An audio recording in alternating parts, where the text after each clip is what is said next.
Kaya nga yung sinabi din ni Congressman Pulong, he gave me permission to stay indefinitely and hold office indefinitely dito sa office niya.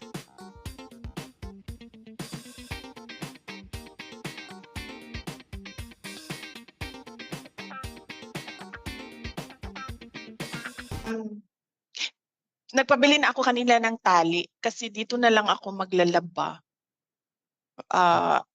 And then dito ko na lang din i-dry yung clothes ko. Medyo madami naman akong t-shirt na nadala. So pwede pa siya.